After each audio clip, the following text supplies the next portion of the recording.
In this video, I'm going to walk you through everything this KBS Bread Maker has to offer. So this is the KBS Pro 710W. I'll show you all the features that made me choose it, and right after that, I'm gonna share a foolproof sandwich bread recipe that is perfect for anyone looking to make their first loaf without any worries. So if you want to jump straight to a specific part, you can find all the timestamps in the description box below. Okay, so right off the bat, you get 17 programs ranging from soft bread to sourdough, whole wheat, gluten-free, and even settings for making jam and yogurt, which I plan to make videos for very soon. I'll also be posting other bread recipes using this same machine to create a full playlist for you, which depending on when you're watching this video should be already live. So if you're not subscribed to the channel yet, make sure to click the subscribe button so you get notifications when new videos come out. So beside the 17 programs, you can choose from 3 loaf sizes: 1 pound, 1.5 and 2 pounds, and 3 crust colors, so light, medium, and dark. So lots of possibilities there. This machine has a 710-watt motor, which is very powerful and is more than you typically see in bread machines. It has a kneading blade that does a great job of mimicking artisan kneading. It also has a 360-degree convection heating, so the crust comes out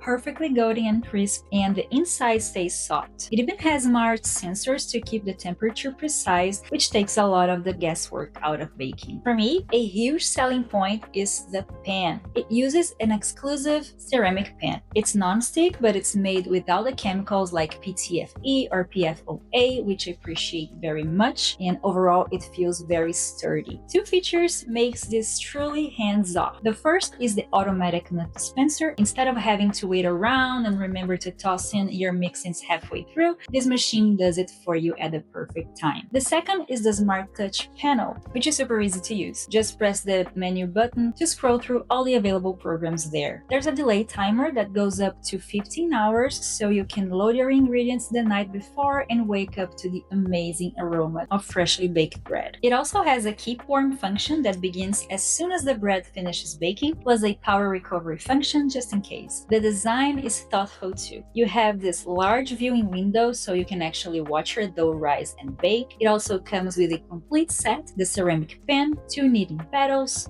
measuring cup and spoons, an oven mitt, and this hook. This hook is good for either pulling the paddle out of the finished loaf or for lifting it off the pan if it gets stuck in the pin after baking. It also comes with a very handy quick start guide and a cookbook. So everything you need to get started is right in the box. So now that you've seen what this machine can do, let's make a simple soft bread recipe. All the ingredients will be in the description box below this video. So I want to talk about measurements for a second. You might see recipes that use cups and tablespoons, but that's actually pretty unreliable, since you can find all sorts of sizes and types of measuring cups and spoons out there. I once tried a cup-based recipe, and when I weighed the ingredients, it was very different from what the recipe intended. The result? My loaf collapsed after baking, like you can see here. So a kitchen scale is super affordable, and by using one, you're always getting the same amount of every ingredient every time, which means you get a consistent perfect loaf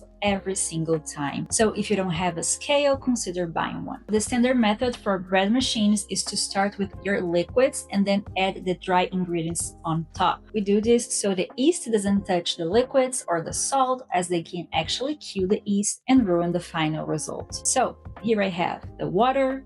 Now I'll add some dry milk powder, then I'll add the salt and sugar, oil, and now I'll add the bread flour. You can also use all-purpose flour if you want, it will work as well, but bread flour has more gluten, which helps create a better structured loaf. And you want to cover all the liquids with the flour like this. Finally, I'll make a small well in the center of the flour, and I'll add the yeast. So I'm using rapid rise or instant yeast, which is perfect for bread machines because it has a high activity level, and that's exactly what you want when using a bread machine because of the shorter fermentation times. But I have used regular yeast too, and it worked as well for this recipe. But I always prefer to use the instant yeast or rapid rise yeast when I can. Now I'll place the pan into the machine, twist it to lock it in place like this, close the lid, and I will select menu button, soft bread, which is the program 1, loaf size 1.5 pounds, crust color, I'm gonna choose medium, and that's it. Now you can just press start. The total time for this first loaf will be 3 hours and 11 minutes, and here's how the machine breaks it down. It's gonna mix for 7 minutes, then rest for 1 minute, then mix it again for 25 more minutes, and this is where the machine does the hard work of kneading. Then the first fermentation starts for 58 minutes, and after that the machine will do a quick shake for 25 seconds. Then the final rise for 50 more minutes. And a quick important tip here, do not open the lid during the rise cycles because that can cause the bread to collapse. I learned that the hard way. And then the final step is gonna bake for 50 minutes. So during the cycle, if you wanna know exactly what stage your bread is in, you can simply press a button like the crust color button, for example, and then the display will light up